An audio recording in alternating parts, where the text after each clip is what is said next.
Տիկին Ավանեսյան վաղը նախընտրական քարոզարշավի վերջին օրն է եւ այսպես ինչ կարեւոր արձանագրումներ դուք արեցիք այս օրերի ընթացքում։ Ամենակարևոր արձանագրումը, որ մեր ժողովուրդը անհատապես եւ իր ամբողջությամբ տեր է խաղաղությանը։ Սա է մեր ամենակարևոր արձանագրումը, որ ինչպես 2021 թվականին մեզ մանդատ տվեցին խաղաղություն հաստատելու, այսօր մենք ստանում ենք շնորհակալություն, որ հաստատված է խաղաղությունը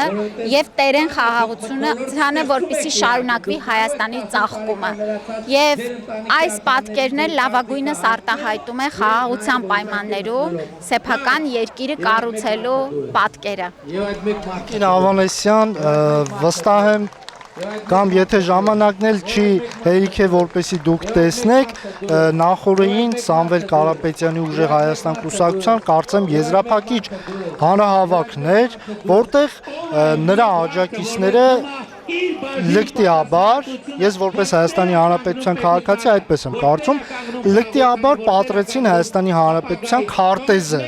Դուք սրան ինչ գնահատական կտաք նախ որպես Հայաստանի Հանրապետության քաղաքացի։ Դե կարծում եմ խայտառակություն է եւ վիրավորանք է Հայաստանի Հանրապետության ամեն քաղաքացու եւ Հայաստանի Հանրապետության նկատմամբ, դա թշնամական գործողություն է Հայաստանի քարտեզը պատրելը եւ գիտեք, ես իմ երկու որդիները այսօր պաշտպանում են Հայաստանի սահմանները եւ երբ որ նման ապիկար քաղաքական առումով դատարկ անձինք որևէ այլ բան չունեն ասելու, քան Հայաստանի քարտեզը պատրելը, ժողովուրդը նրանց հունիսի 7-ին տեղը ցույց կտա։ Որևէ մեկը Հայաստանի քարտեզը չի կարող պատրել, որևէ մեկը չի կարող անարգել Հայաստանի ժողովրդին, չի կարող կպնել Հայաստանի քաղաքացու արժանապատվությանը։ Իրենք չեն ճանաչում Հայաստանի Հանրապետության քաղաքացուն։ Տիկին Ավանեսյան, նաև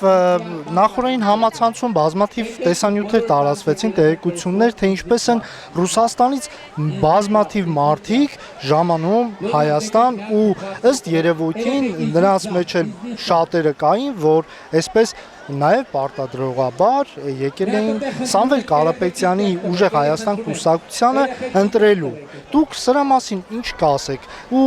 նրանք պնդում էին, որ լրագրողի հարցերին ի պատասխան, որ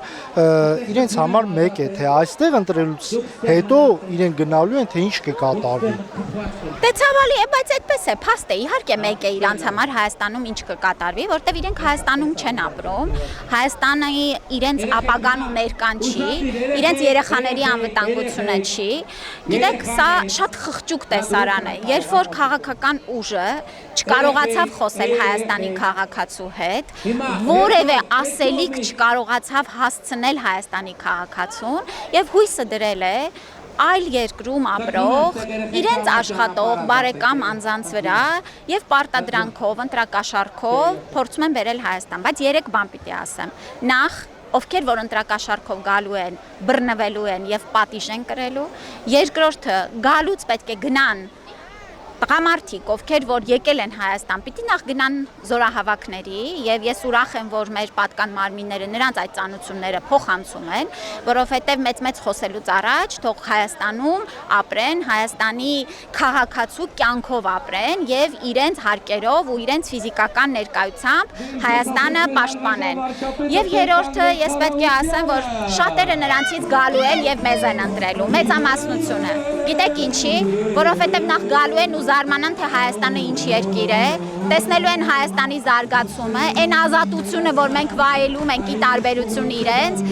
եւ տեսնելու են, թե մենք ուր ենք գնում, եւ ես հույս ունեմ, որ այդ փաստը նրանց ապշեցնելու է եւ մղելու է դրատեղամաս, որպեսզի ընտրեն համար 16-ին, որ Հայաստանը խաղաղության պայմաններում շարունակի զարգանալ։ Եվ երբ որ կլինի Հայաստանը զարգացման այս ընթացքով գնա,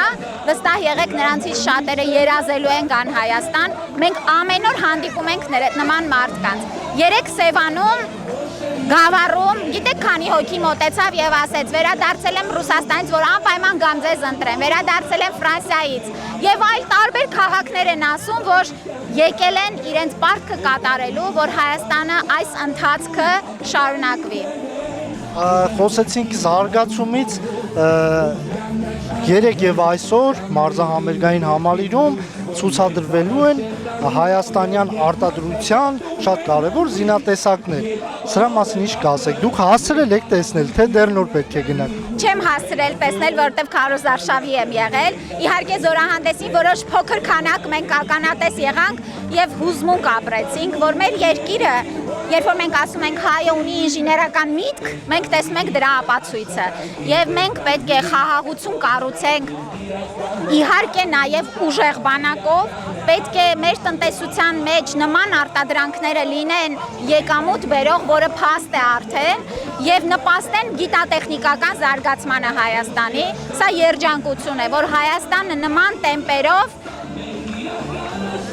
հաստատում է իր տեղը միջազգային երկրների ցանկում որպես ժամանակակից տեխնոլոգիական արտադրանք թողարկող երկիր։